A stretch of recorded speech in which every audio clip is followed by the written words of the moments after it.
of what's been planned and so on. And I know some of you have touched on questions around GDPR in your feedback as well, and we're going to touch on it again. And certainly we've shared that feedback back as well to the Home Visitor Alliance with a view in the future to having some more information and training in terms of GDPR as well. So we'll touch on it again today. Okay, so let me get going. So last time we really focused on on the very immediacy, and as Caroline said, that very personal engagement that you have with families, and how helpful those questions are, and how it can inform our immediate practice. So obviously today we're going to look more at the national, and whether we're making a difference not just to one family, but as a program, are we making a difference to our local families? And then how are we making a difference nationally? And so our focus today is on outcomes and so on. I'm just going to revisit quickly what we said the last session, what outcomes were. So outcomes are what we wish to achieve, socially meaningful changes, generally defined in terms of expected changes in knowledge, skills, attitudes, behaviors, conditions, or status. So just so that we're all on the same page. And Caroline touched on the national outcomes today. And I suppose what I want for us to go away at today, Caroline really shared passionately why data is so important and at a national level. And I hope after some of our inputs today, you as well will leave the session being champions for data and really embracing it and understanding why we're so obsessed with it and why it's so important. So I wanted to look today at some of the national outcomes and indicators and just share with you a snapshot of what is happening and how looking at data at a national level, we can spot trends and see things that we might want to intervene in, might want to change, and how helpful it is overall for that learning process. So many of you will be familiar with the National Outcomes and Indicators under Better Outcomes, Brighter Futures, or BOBF, which is now the national new strategies called, new frameworks called Young Ireland. And they have the outcomes named here for children: active and healthy physical and mental well-being, achieving full potential in all areas of learning and development, safe and protected from harm, economic security and opportunity, and connected, respected, and contributing to their world. And I guess I'm mindful that we have a whole new cohort of home visitors. And if you haven't been working in this space before, you may not be familiar with this. So at the end, we'll send on all the documents if you want some bedtime reading. They're quite accessible, but really it's important to kind of be aware of what national outcomes we're kind of working under, but also what role you play in what you might think is a small way and in your interactions with families in contributing to changes in these national outcomes as well. So that local national connection, really want you to think about that. So I'm just going to share you a slide now. It's a little bit busy. And I'm going to talk you through it. So this is the Young Ireland now published the kind of trends on some of these national outcomes. And this is one looking at active and healthy. So it really gives us a bird's eye view of how our children are doing. And if you have a look on the left-hand side, I've just picked out some that are relevant for the work of home visitors. So breastfeeding, healthy weight, immunization uptake, and parental mental health. And as I said, it's a busy slide. And over on the right-hand side, if we look at breastfeeding, for example, and maybe just the first line, I tried to cover it all up so we could look at one or two in isolation, but it wasn't really possible on PowerPoint, or it certainly stretched the limits of my technical skills. So if we look at, say, breastfeeding on discharge, and we look at infants, we've got a baseline figure there of 46.3% of children are breastfed exclusively when they're discharged from the maternity hospital. And you can see then it goes up and it goes down and it goes up.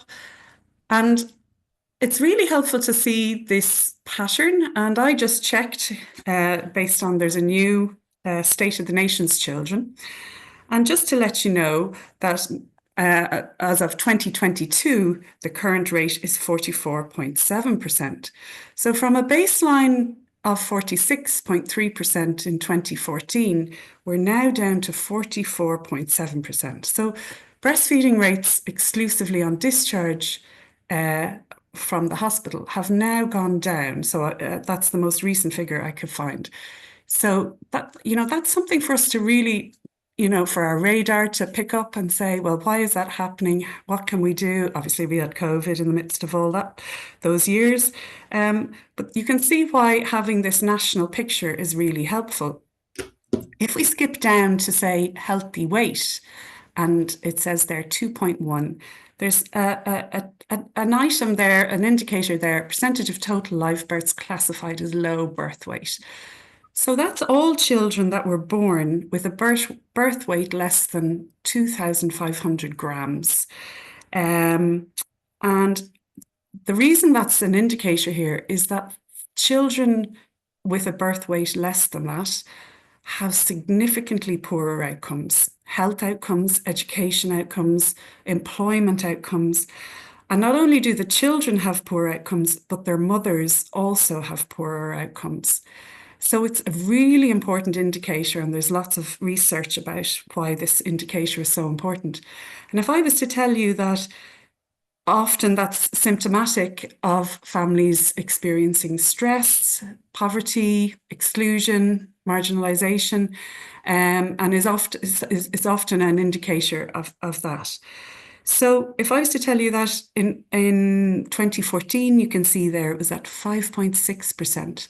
When I checked the State of the Nation, State of our Children's Health, State of the Nation report, it is now at 6.3%. So it's gone up substantially, which is again another worrying trend. And you might think, well, that's only less than 1%.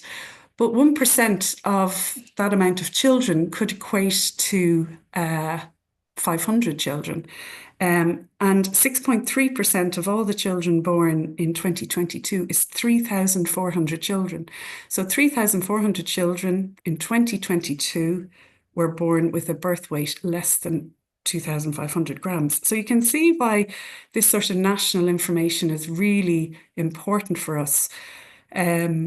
And I'll just do one more. There's a few others there, or we could look at immunizations. Bottom line is some of the figures are going the wrong direction at the moment, very slightly so, but the wrong direction. And so it's something that we really need to be aware of. And I'm using this really as an example of why data and information like this, our outcomes we've set are active and healthy. We've got our indicators here, and why it's important to watch these and see what's happening, because it then prompts us to ask questions. Well, why is that happening, and what can we do differently? So, and what role do we as home visitors have to play in any of this as well? Now, obviously, at the moment, home visiting is only reaching 1% of the total population, or well, growing now due to the work of Caroline and the national programme, but still very small amounts. So our impact can be, is very, very small, but it does help us think through these things. Okay. So I just thought that they're the national Irish outcomes for children. And as I said, you can browse through the different outcomes and indicators. We don't yet, as Caroline mentioned, have our own national home visiting programme outcomes, and that's something we're working on and something we're going to consult on with you today. But I just thought I'd share with you the outcomes that were established in the US for the national home visiting programs. And it's probably one of the only other countries that has an established and federally funded home visiting programs.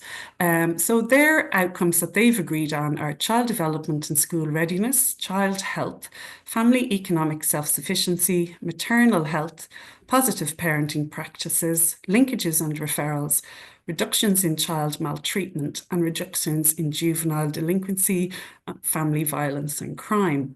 So that's what the US have agreed as their national outcomes. And just to share with you, their program is called sorry, I just have to move things around, Maternal, Infant and Early Childhood Home Visiting Programme.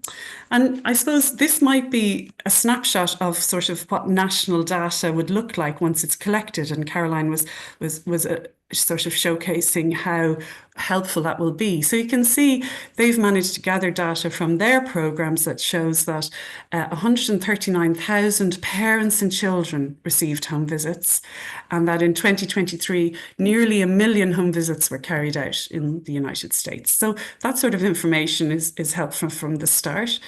Then they have their outcomes listed, summarized a little bit there.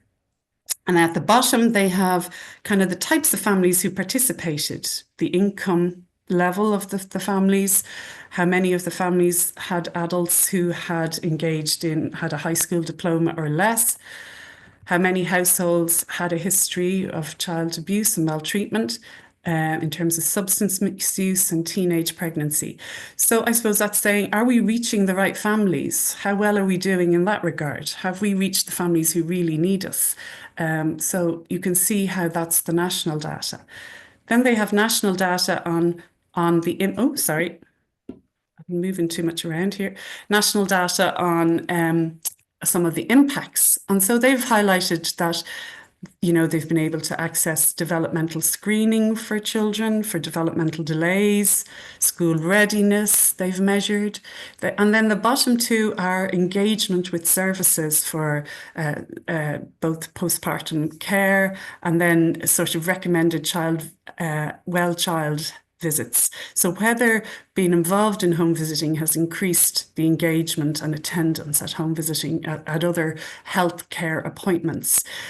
So that gives you like an idea of some of the maybe national data that they're looking at in the States, and it shows kind of how we can spot trends, see are we on the right track, and see what impact we might be having on children and families. And so with that in mind, we're going to hand over to yourselves and have a breakout room. And I suppose what I want you to think about is you've heard from Caroline's input and ours. I'd like you together to maybe pick 3 short-term outcomes. So when I say short-term, we're thinking kind of within the duration of your engagement, maybe, 3 to 5, 3 years maybe. And they're things that you think you can achieve. So obviously we can't dramatically improve child health in a short period of time, but what might be the things we could address? Or, we mentioned child development there. We might not see the full outcome of child development after 3 years, or we might not be able to measure that ourselves. But what do we know we could measure that are on the right track for child development? Like, reading with your child, play opportunities, interactions, parent-child relationships. So what 3 short-term outcomes would you pick? Again, thinking about things we can measure. And then maybe I'd like you to pick 3 long-term outcomes that might result in the future. So down the line, if we do these short-term outcomes now, what might they turn into in the long-term future? And just remember that the outcomes are something that has changed for a family. So we're going to use words like improved, reduced, increased, or prevent as well. So does that make sense to everyone? I don't know how many breakout rooms we'll have today, Michelle. Will we have the same as before? There's 7 breakout rooms with about 7 people in each of them. Great. So I'm just going to check everyone's okay with that. So 3 short-term outcomes. Susan, how long is it going to be for? Sorry, 20 minutes. Right. Yeah. So let me see. I've gone over a bit. So I'm going to call everyone back about 10 to, or just after 10 to 12. So I'll stop sharing. Stop share. Just check everyone's clear about what we're hoping to do. And anyone, any questions there now before we send you off? Just shout out. Oh, I'll have a check there on the chat. I'm going to put everyone in now. You'll just automatically be assigned, okay? And then I'll pull you out. You'll get 1 minute notice. And I'll put the outcomes, the question into the chat, okay? Thank That's you. marvelous. Thank you, Michelle.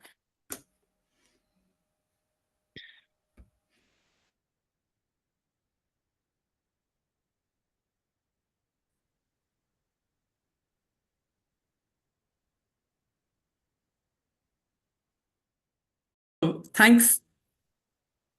Just recording again, lads. So room one, we'll go to room one first, and I kept the names up this time. So we've got Cora, Donna, Emma, Jane, Jenny, Melanie, Nicola, and Rachel. Would someone from room one like to feedback? First of all, I hope everyone was clear about what they were doing. So you can let me know if there was any questions you had during your feedback. So room one, please. Anyone from room one? Yeah, sorry, forget. Yeah, we haven't actually probably got it finalized in the way we were meant to, but we were definitely we were talking about one of short-term outcome might be to measure engagement and finding a way to do that. Yeah.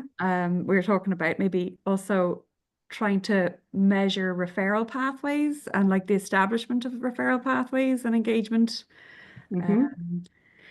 Whereas we were also talking about things like measuring uptake on vaccines short term, Great, yeah. looking to increase, vaccine update, I guess, or maybe Yeah. increase reading, parent-child Yeah. reading. Someone mentioned that. Chip in, anybody? What else did we talk about short term? We were also talking that they also link into longer term outcomes then around, Yeah. I suppose, just a better health for the child across the Yeah. as they age, and I guess thinking also about let me see, lower rate of infectious diseases then, so that they link into the longer term health, outcomes as yeah. well. We're talking a bit about school readiness and using various tools to measure outcomes then, like around teacher reported readiness around literacy skills, toileting, things like that. We also talk about using trying to measure like improved mental health outcomes for mums, and somebody, I think Jane mentioned the Warwick Edinburgh scale. It could be started in pregnancy and then done across maybe 8 months, a year, 18 months, and then be able to feed that information back for longer term improvement at a national level, which could be really helpful. Yeah. No, So that's we great. didn't write them down specifically, but we were talking about lots of different things. Yeah, no, that's great. So that last one is something, as Jane said, and Jane's going to touch on that in our next session as well, which is great, that outcome measure. But yeah, so improved maternal mental health is something you could measure in the short term, with the long term, or mental well-being, with the long term being kind of possibly positive mental health longer term. But no, that's great. And you did mention a couple of things, engagement and referral pathways, and there you're right, that group room one, great to measure that.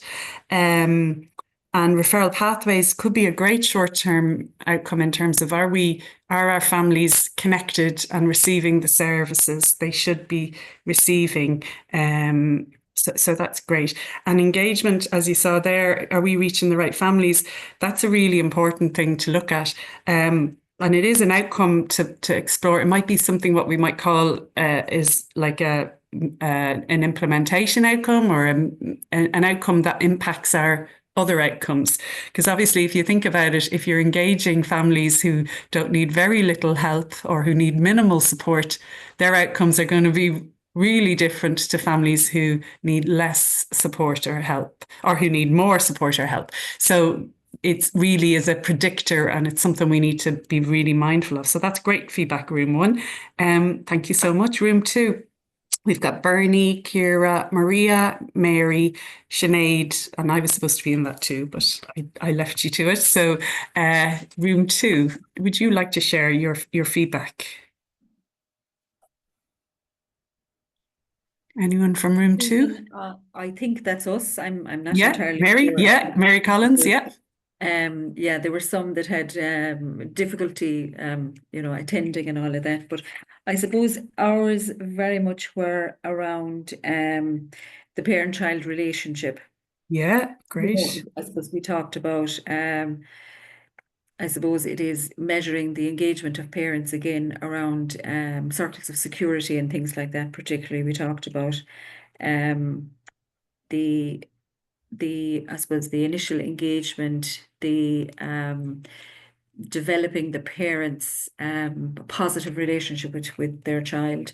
I suppose what we didn't really get around to looking at is how you would, on the more long term, how you would measure that.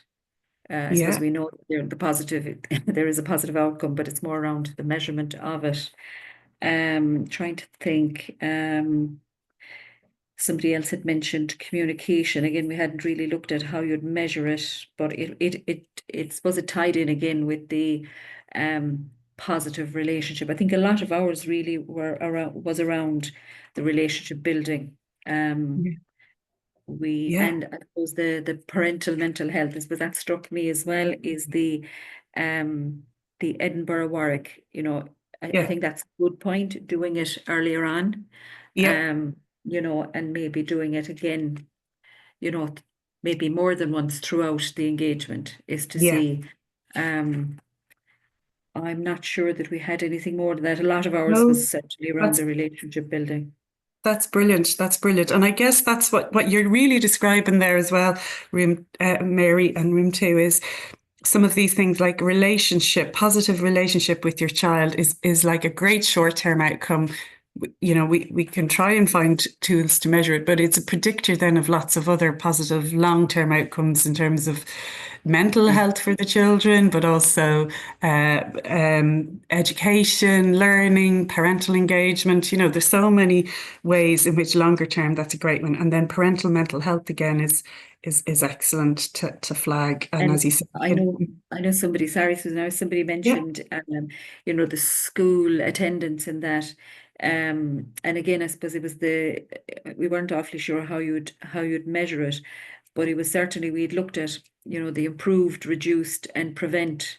So again, I suppose we had tied it in with in the short term, the importance of developing that really good relationship with the parent. Yes. Yeah. Then allows you, as time goes on, to engage the parent around advocating and all of that, which really helps, I suppose, the child engage with education. But again, we hadn't any major ideas on how to measure it. No, you're bang on there, because there's things that aren't within our remit to measure. We can't measure those things at the school stage, and we won't know whether children attend school, but we can measure those other pieces, as you say, the relationship and the engagement. So that's great stuff. Room 2, thank you. Room 3 was Caroline, Eva, Hayley, Kathleen, Leona, Liz, and Sarah. Is there someone from room 3 who can feedback? Caroline Ward, Eva Mills, Hayley Murray. We didn't actually agree on who was feeding back, but I can say a few points, and if anyone else wants to add on that I've forgotten, please do. Brilliant. Great, Eva. So we covered actually a good bit of what room 1 and room 2 were chatting about as well. So there's a lot of similarities. Great. Around short-term outcomes, there was a huge conversation around, like, it really depends on where the family's at and what we're meeting that family in terms of the goals for them.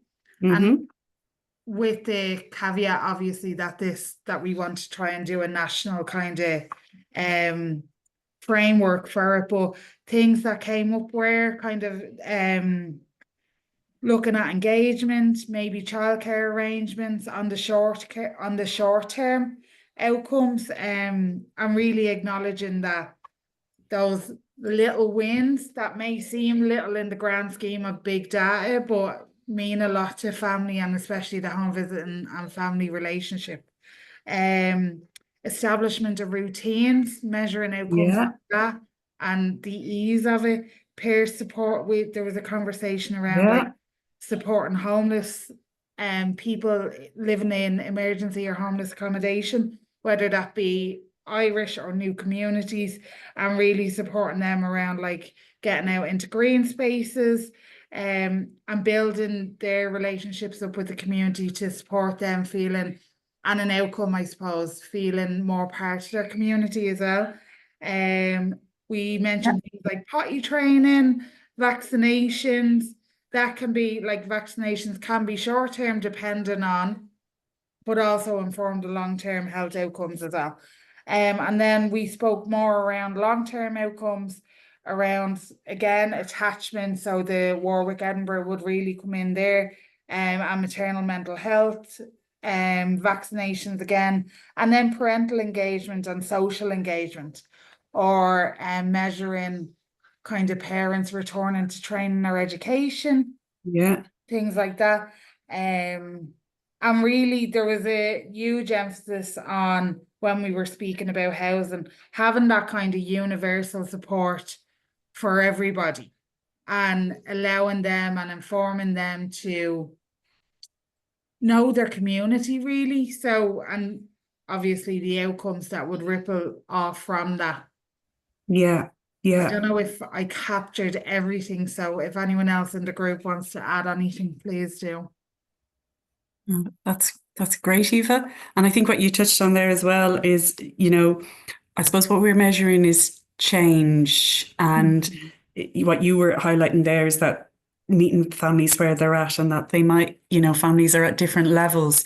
So you might be expecting a small change for some families versus different, so, and people are starting from a different baseline as well, in terms of maybe, their relationship with their child, or their mental well-being and their levels of stress versus, and so on. So you touched on loads there. And I think that last point about knowing their community, so being integrated, having access, knowing where to go for help and support, is something you can measure at the end of your time. So that's great, room 3. Thank you so much. And then room 4, we've got Annabelle, Marie, Broderick, Niamh, Murphy, Sinead, Meehan, Sonia, Teresa, and Therese. Would someone from room 4? It's great the way everyone's got lots in common as well, which is really reassuring. So room 4? Anyone brave enough to put their head above the parapet?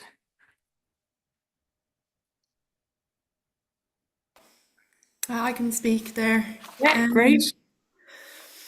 So yeah, we kind of Thanks, Therese. Yeah. we just mentioned that it was kind of difficult to kind of distinguish between short-term and long-term sometimes. But one of the short-term things we mentioned was signposting. Yep, perfect. Yeah. Include like attending mother and toddler groups for the initial kind of first visit, and maybe a visit to the library to get a library card. That could improve infant mental health and paternal mental health. We also said advocacy in the short term. That could be contacting the PHN for referrals if there's maybe additional support, or vaccines and things like that. So that would lead to improved health. We also said that short term would be to improve the parent-child relationship. Yeah. Through the demonstration and facilitation of play with the parent and the family visitor and the child. Yeah. And then I'll just jump on to long term. I suppose parenting tools, especially relate to like routine. That was actually short term. Yeah, no, that's, yeah. And promotion of like exercise, involvement in sports, outdoor games and play for physical health, and preventing obesity or isolation. Yeah. That's it. That's great. That's great. It's great to add in those other pieces there, and play and so on. That's great. Thanks. And the library as well, and stuff like that. So really about connecting, and they're real positive behaviours that can lead to learning, development, and physical health. So those definitely things we can measure in the short term are supporting the establishment of behaviours, routines. That's within our control within the first few years of our engagement, and that hopefully will lead to positive longer term outcomes. So great stuff. And room 4, we've got June, Clars, Diana, Lisa, Michelle, and Yvonne. Anyone want to? Oh, sorry, that's room 5. Sorry, room 5. Anyone want to feedback?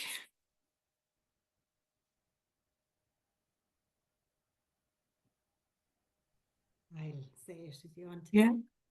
Or Um, room 6, Belinda, Fiona, Grania, Karen, Lynn, Susan. Anyone from room 5 or 6? Yvonne was coming in there, I think, weren't you, Oh, Yvonne? sorry, Yvonne, were you?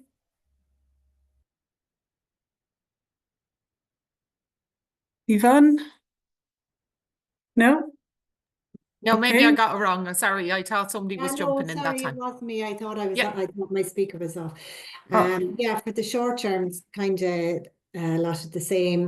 Building on relationships. You're encouraging the community connections. Yeah. A big one was building trust with the parent as well. It takes a lot for some families to let us into their home and to trust us. I think as well, flagging kind of developmental delays, like giving the parent I suppose the information. We're not Yeah. allowed to, say there could be an issue, but to give them the information and Yeah. them to go then and to approach their public health nurse or whoever they need to contact. It's to giving them that confidence, Yeah. I suppose, and to trust their intuition. If there is an issue, Yeah. trust that because they are the parent. Long term, then I suppose was school readiness. That's the big one. Improve health and mental health. Yeah. Passing on parents the knowledge, and that helps them to grow in confidence then as well. Yeah. And we had parenting tools as well, Great. Great stuff. That's great. That's great. Room 5 and room 6, Belinda, Fiona, Grania, Karen, Lynn, Susan. And anyone want to shout out there? 'Cause we're just getting tight on time. So if you can, Belinda, great. Is Belinda doing it? Yeah, go ahead, Belinda. Well, do add in, Susan, because I possibly will forget. But we had very similar things that have been mentioned already. Yeah. So maybe add anything that hasn't been mentioned, Belinda. That would be great, time-wise. Yeah. Yeah, no, like we talked about the early parent-child relationship. Yeah. Like I suppose, so, everyday bonding and attachment, play. And I suppose just that parent education about and understanding of the importance of play. So, parent, yeah. And child development and understanding of child development, and that hopefully that would later impact on mental health and school outcomes. And Yeah. I know somebody had mentioned as well about the library card and just that early introduction Yeah. of books and reading. Yeah. And definitely the integration into community. I know these have all been mentioned already Yeah. as well. But even just with reduction of anxiety, I suppose that may not have come up, but just around COVID and maybe children who maybe weren't as familiar with social situations and being in social settings, just those little community fun activities and fun groups on a more regular basis could help alleviate that as well, and hopefully promote outcomes then later on as well. Yeah.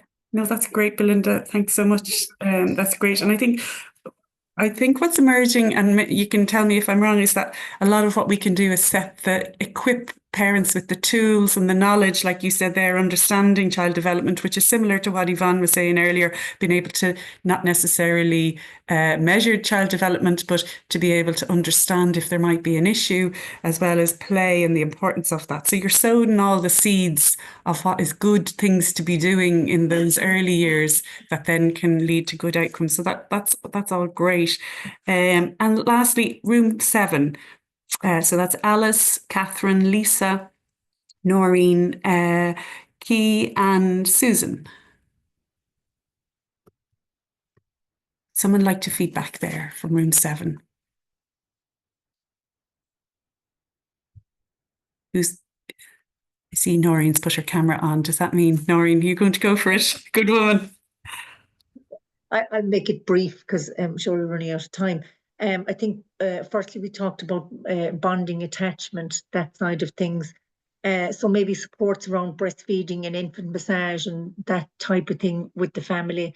How you measure it, I suppose, if there's difficulties and stuff, and you involve public health nurse and maybe a lactation consultant, it can lead to a long-term goal where they continue to breastfeed, and you can see that as an outcome.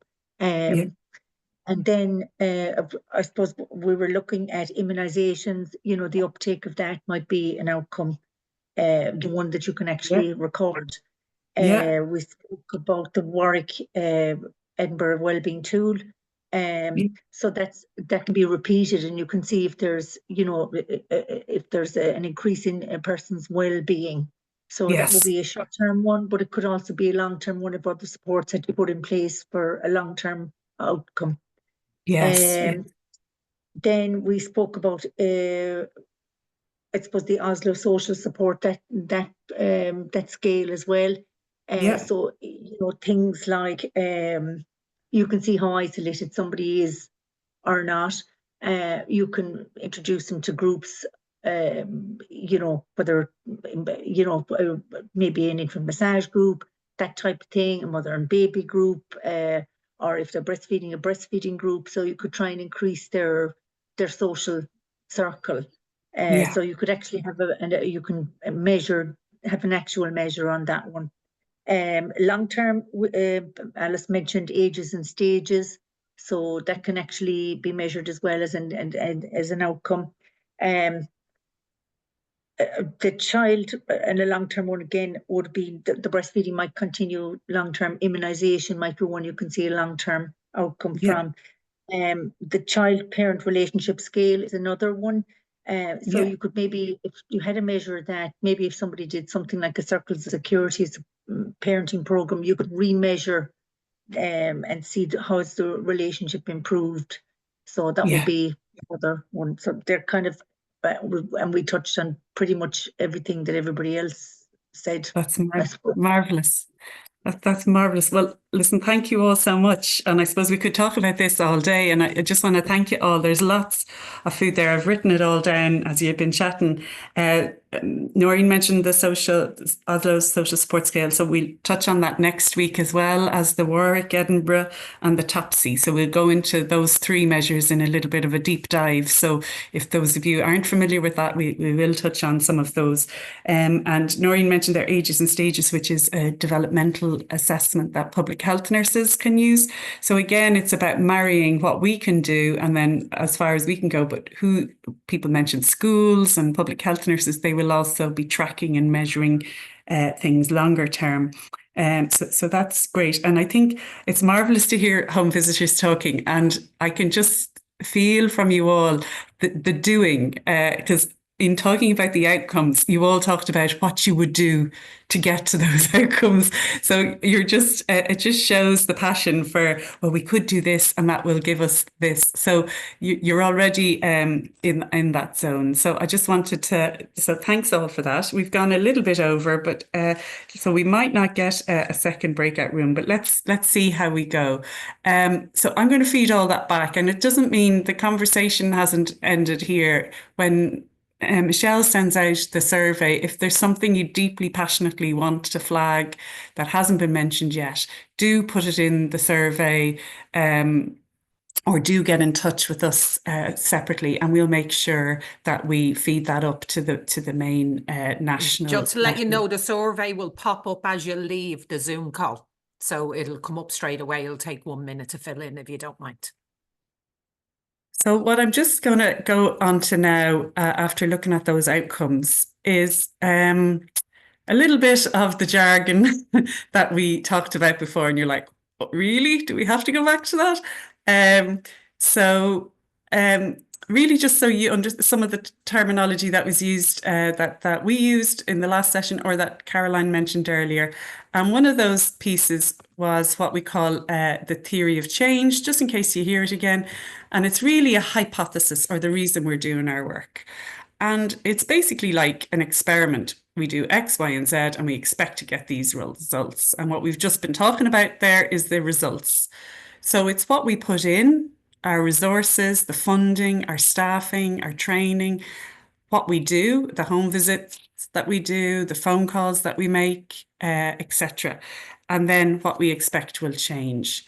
And I suppose from a home visiting point of view, what we put in is the government funding, your local management structures, research that's happened in the past, excellent staff teams and coordinators, ongoing training and so on. And then what we do home visiting. We also do interagency working, we do group work, and then we get our outcomes at the end. And I've just thrown a few in there. So that's what a theory of change is, if people were a little bit unsure from the last session, and you'll hear that mentioned again. And that's really the core of what our evidence for our work is. We have research that demonstrates if we do this, these are the likely outcomes. But it's also why we have to keep collecting the data to make sure that that's still the same thing. So a logic model, and Caroline mentioned this about developing a logic model, it's like a visual representation of this hypothesis.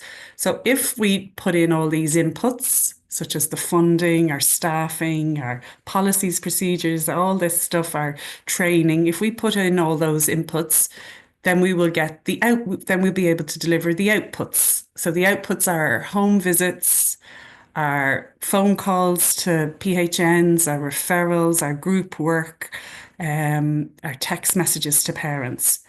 And if we deliver all those, then we expect those short-term outcomes that you talked about.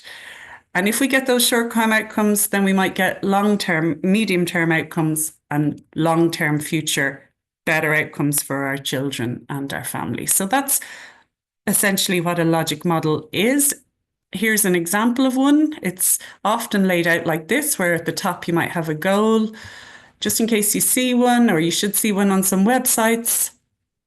I've put in a goal here: improve children's health, development, learning, education and welfare outcomes through home visiting, supporting families to feel supported, grow and thrive within their communities across Ireland. And so you see there we put in the inputs, the outputs, and then the long-term and short-term outcome measures that we have there. And let's see, quarter past. So I was going to do a quick exercise here to ask you guys to share what you think might be included. But I wonder what we might do instead is just amongst ourselves as a group, we might think about what you think should be included in terms of those outputs and inputs. So I'll just go back and remind everyone that I wonder if you could share with me, maybe just shout out if people are happy, what our outputs are. So what do we need to include in a national logic model of all the actions we do? So home visiting is a given, but what are the other things you do in your day that we need to acknowledge there as our outputs, the things we do? And then can you think about what inputs do we need to make sure we can deliver on them? So obviously we need funding, management and so on, but maybe have a think about what other things we need to include there. So does that make any sense? So if I'll close this off and we can just share amongst ourselves now. So what outputs should we be included? So I want you to think about all the work you do in your day. And it's really important that we capture everything that you do, including interagency working or whatever. And then what inputs are required for us to deliver those outputs. And if you do also think about what are the things that help or hinder this as well. Okay, does that make sense? So I have some examples myself here, but if anyone wants to shout out there, rather than us going into a breakout room, any thoughts on that? Anyone brave enough to offer some thoughts? I just put into the group chat there workshops. workshops. So as an output that as home, so like kind of like weaning workshops or parenting workshops. Yeah. So so parenting groups, people be nodding their heads, maybe give me a thumbs up. Yeah. Anything else? Yeah. I suppose what Emma was saying there with the workshops, a lot of them have been put online. So to get face-to-face ones would be really beneficial. Yeah, because you're taking on another piece of work there. You're bringing parents together, aren't you? Yeah. Yeah, great, Niamh. Thanks. Anything else that we haven't mentioned that you do? Text messages. Yeah, I suppose the phone calls and the text messages, because sometimes it doesn't only take a minute or two to do a phone call. Sometimes it can be a long time. You can be a long time on the phone. Yeah, yeah. It doesn't really get measured or. Yeah, exactly. And we were talking about this. I was in with the NCI there a while ago. You know, you could have 4 or 5 different text messages back and forth that actually take about 10, 15 minutes. It's like a text message is like, it's important to capture that in one-to-one contact, isn't it? Yeah. The challenge is now we have to measure all this to show how much we're actually doing. So that's the other challenge, but we won't worry about that just now. Anyone else? Is there anything we haven't mentioned in terms of referrals to different programs that maybe up and running, like the early years and Circle of Security and all them? Yeah, Cora. So you are the work we do in referring on to either programs or services. Yeah. One-to-one work, Susan. So like we would do some baby massage in the home, where they'll be able to access a group, or some of the parenting programs and strategies. So I suppose doing it on a one-to-one with parents where there's an anxiety or something like that about attending a group. We do quite a bit of advocating. So, you know, you might support parents making phone calls, whether that's around housing or, you know, any of the issues that come up, accompanying parents to meetings where, you know, there's issues with attending. We do a lot of follow-up work. So that would be the interagency work. So feeding back, signposting to MEHLs, involvement in MEHLs. Yeah, there's quite a bit outside of the home visiting. Exactly. And we need that to be highlighted, all that work. Yeah. No, that's great. And what about the inputs then? Obviously, there's the fund. Yeah. Anyone else want to add there, Leona? Oh, I was just going to say the recruiting as well for the programs and the workshops, that there's phone calls, reminder text messages, all that as well. That takes quite a bit of time as well. Yeah, yeah. I think you've lost your lovely shamrocks. Have you? Were you wearing shamrocks? Yeah, they started to send on me there. Yeah. We noticed. Yeah. So yeah, no, that's great. And what about the inputs? What do you think is required to be able to deliver all those outputs then? I suppose those relationships with those interagencies as well. Relationships with the interagencies, like I know we work with PEEPs and, you know, like a lot of different groups in mental health, and I suppose you have to have those links with those interagencies to, you know, if you're facilitating like a workshop or a one-to-one, that those relationships need to be built up. Yeah, I'm going to put that down as an output. I think you're dead right, because they're things we have to keep constantly doing and using our time to invest in those relationships. So that's great. That kind of thing. Yeah, you know, I wouldn't have obviously the skills or the knowledge for certain topics, you know, but it's being able to ring someone and get them to come in, or, you know, to be able to facilitate those. That group work, you know. Yeah, absolutely, Emma. No, that's great. Great stuff. And in terms of being able to do all this work, funding, yes. Yeah, so you need funding, then you need to recruit, get your staff, train your staff. Yeah, keep going, Niamh. You're on a roll. I suppose like a lot of research as well. Yeah, no, that's great. Anyone else want to chip in? I was going to mention. Oh, sorry.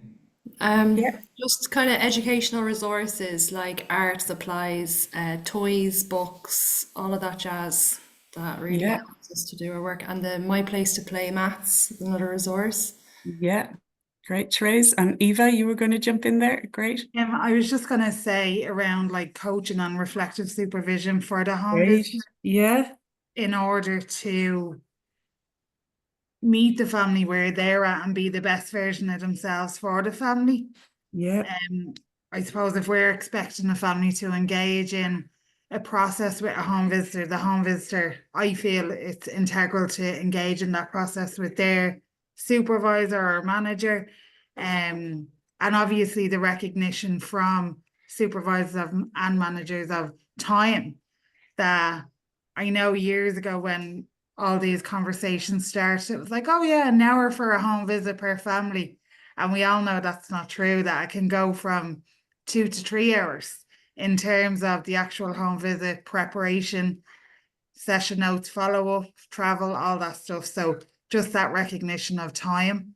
Time, yeah. No, time is definitely a big input. Yeah. No, Yeah. that's great. Yeah, I was marvelous. just thinking about maybe funding for access to like appropriate spaces and environments to hold groups and even sometimes meetings or so Yeah. space is an Yeah, input. spaces, the physical space. Yeah, absolutely. That's definitely an input. Yeah. Yeah, I was just thinking like that. First of all, you need the staff. Like we have to have enough staff to be able to Yeah. do it. And then you need to have like that a space where even the staff can be. And we need Yeah. all the equipment, the laptops, the phones, Yeah. and Yeah. you know, that none of it can happen. Yeah. Yeah. Catherine, no, that's marvelous. Marvelous. Would collaboration as well be one to collaborate with other agencies?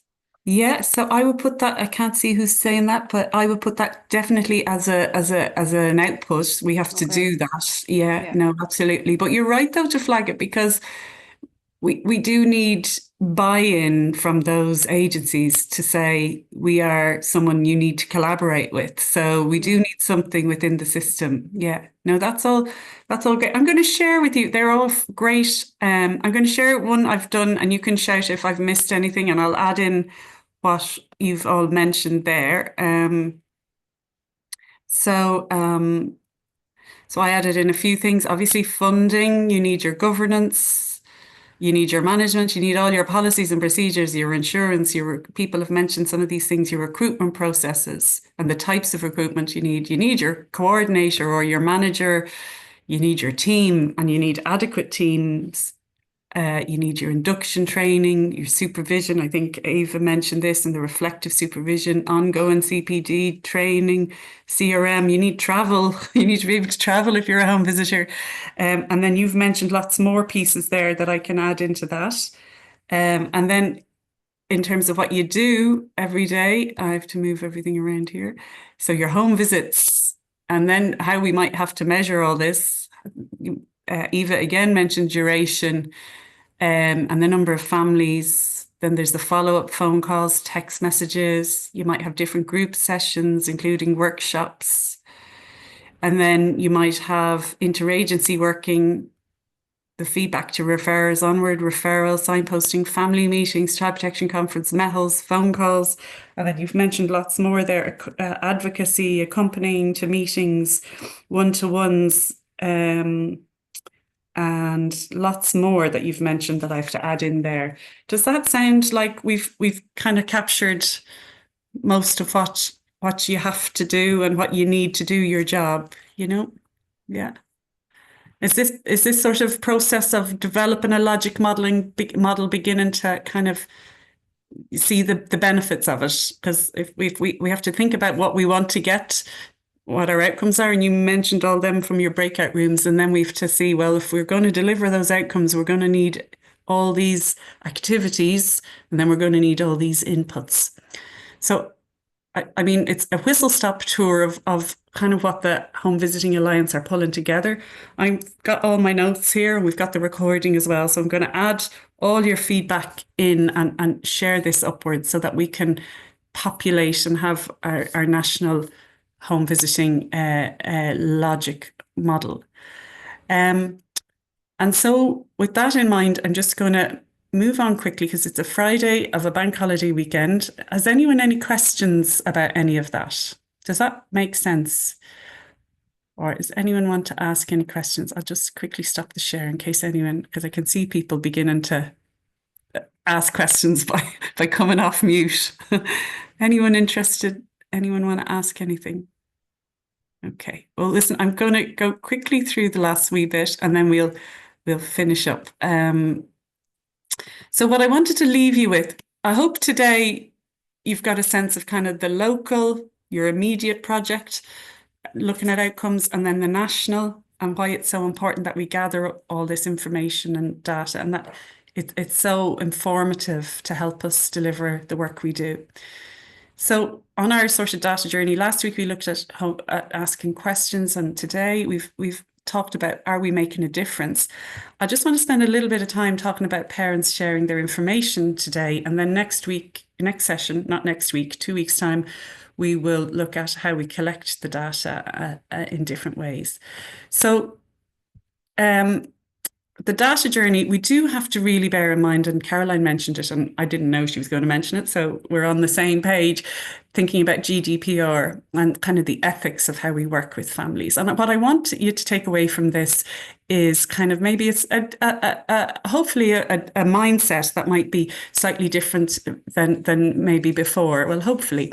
Obviously, we have to take GDPR really, really seriously. But as Caroline said, it's not something we should be terrified of either. You know, most of the information we're talking about will be anonymized, and we do need to be really respectful. And I'm going to talk through a few really important things that we can do to help with that. But it's not something that we should just shy away from or panic about, because we're not going to learn, we're not going to know how to work better if we don't embrace it. And data is an important part of our lives. And I think we take for granted the number of times we sign up for things on the internet, or, you know, all of us probably have kids as well, and the Aladdin app on phones in primary schools. Data goes everywhere and we don't give it a second thought. And a lot of that is our names and our dates of birth and our telephone numbers. So we're not talking, we're talking about information to go to a national level or to a program level, like a Life Start level, Preparing for Life level, is anonymized information. So that's the first really reassuring thing. And many of you asked if we could have a sort of a script in terms of how we explain all this to parents, and we've been working on one in the background. So we're going to share that with you before the next session.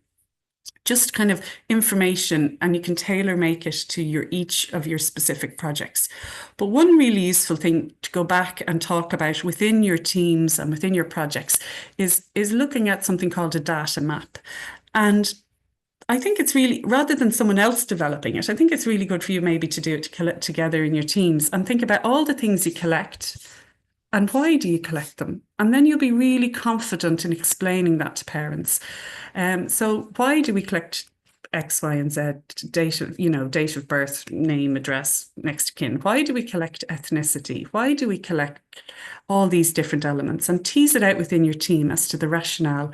And once you're sure then and document it all down, and then it helps you explain why it is. Obviously, we talk about GDPR and then we forget the next point is about our data protection policies and what that means for GDPR. But we can be very cavalier sometimes ourselves. I don't know about you guys, but I'm terrible for saving my passwords so that I just have to click a button. They're already saved on my system. Or there's all sorts of practices we all do and we're all guilty of that expose us in terms of exposing data. So it's really important for us to think about how our own responsibility in keeping data safe and so on. So I just thought I'd share this, just a little principle around the ethics of kind of data, GDPR and data. First thing is informed consent, and that's what I was just talking about there, that kind of script that you would have or information you can share with parents about getting their consent, but informing them why you're gathering this information. And it's important to make sure that parents are really clear anytime they are sharing information with you. And that's what I kind of call informed fresh consent, because you might have gotten it at the start when you meet parents, but then you might be gathering information midway through. Now, obviously, if you're filling in a form with parents or they're filling it in for you, that's a little bit more explicit and you can bring it up quite easily again. But you have to be very careful not to be gathering information about a family that they don't know you're gathering. That would be really important. And remembering that parents can have access to your notes at any time. So just in terms of that they can see what you might have written. So you need to be really mindful of your personal notes and then keeping that separate from what might be kind of information that's going to be collected for data to share kind of at a national level.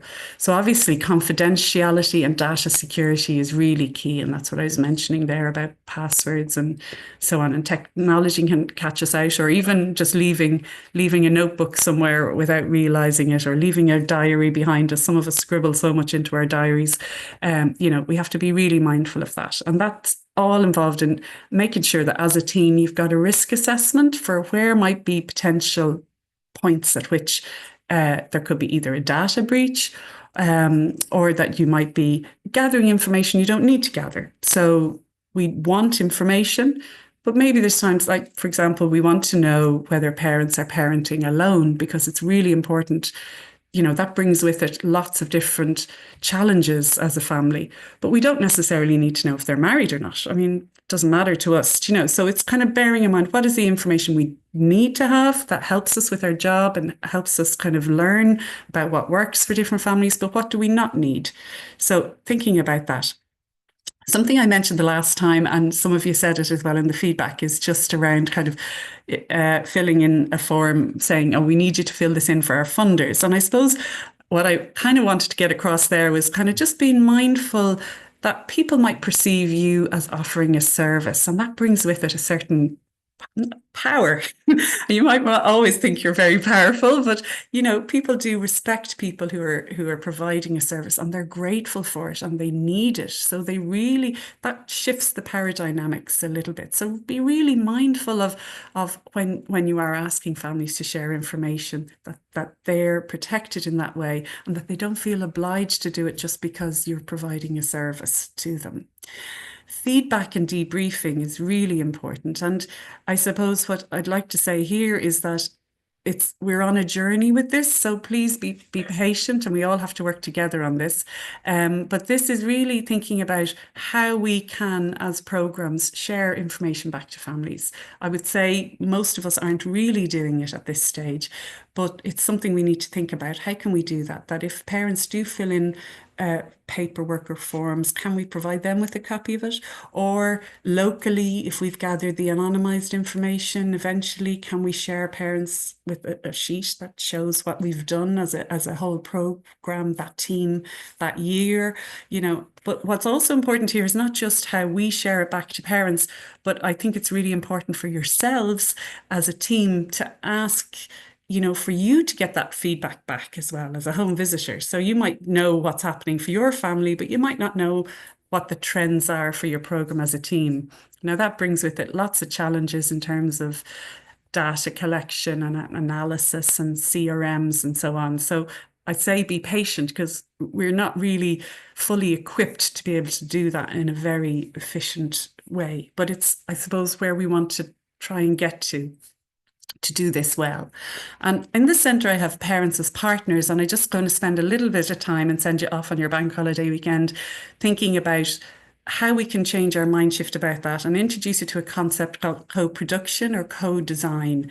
And it's something that's really quite popular in the UK and in Northern Ireland, but we haven't really touched on in Ireland. But really, by that, co-production, and this is a really important ladder of participation. And if you just don't mind me pausing for 1 second, because my dog is barking to get in. So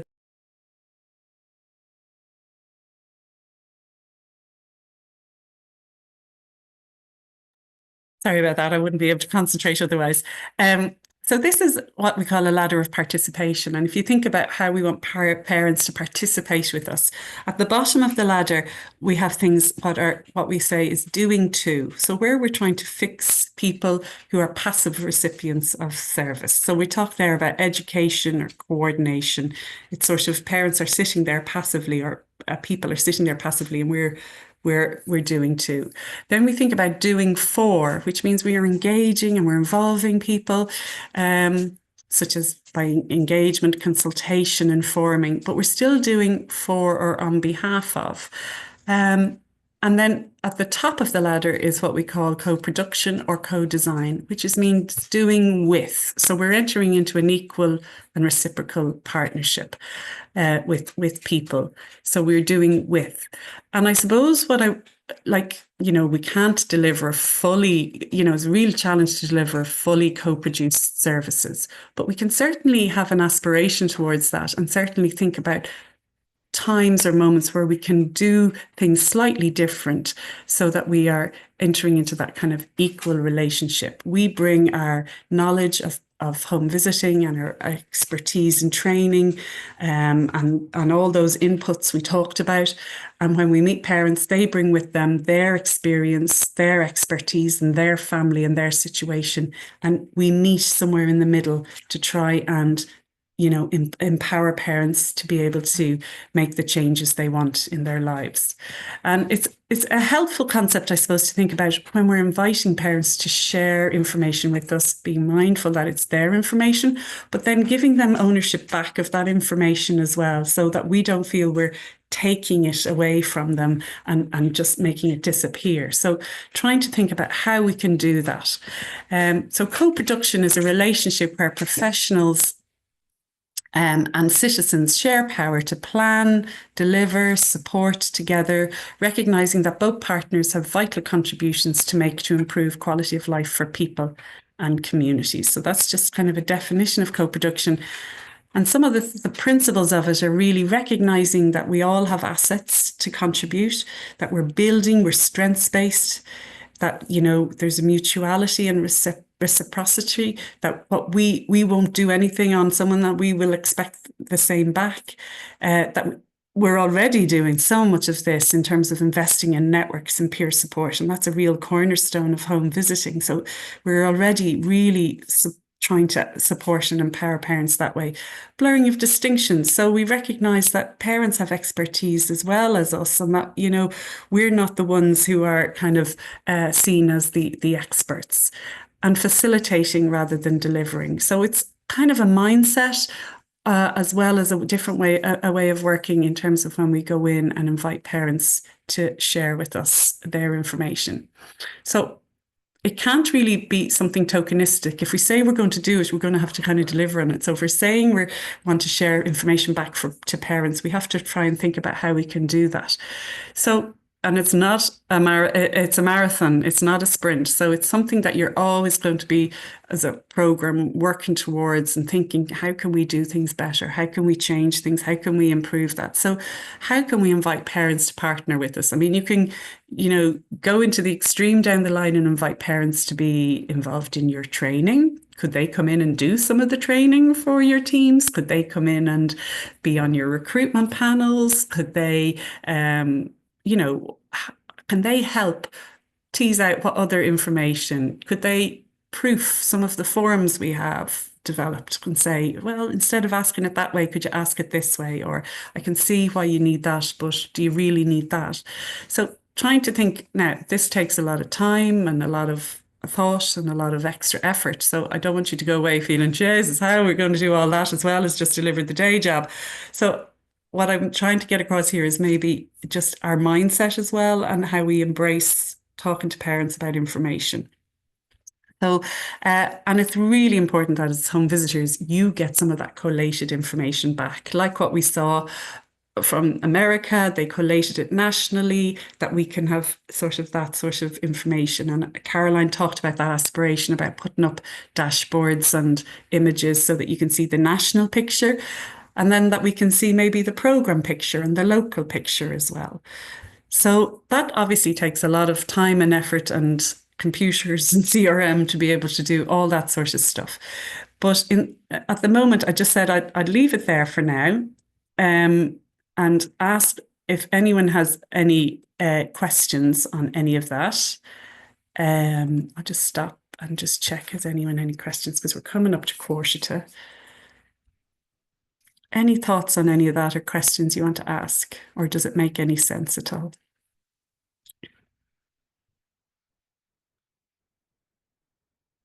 Silence. Is that a good silence? I hope.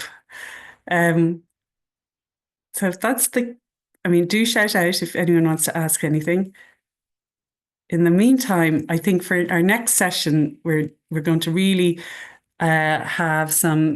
spend a little bit of time on the different types of data we collect, those different outcome measures I mentioned. So again, we're going to see some of our home visitors come back and share their experiences of using the TOPSY, the Warwick Edinburgh, and I'll do a little bit on the social support scale, or I might ask someone else to do it. And we can talk about a little bit about CRM and paper.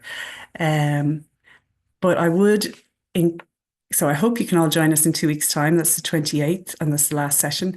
But I hope what we're doing really is having that journey as well, where you're beginning to see the value, or most of you know already, but for those of you who are sitting on the fence a bit, see the value of what we're trying to do in terms of data collection, and become research data champions yourselves as well. So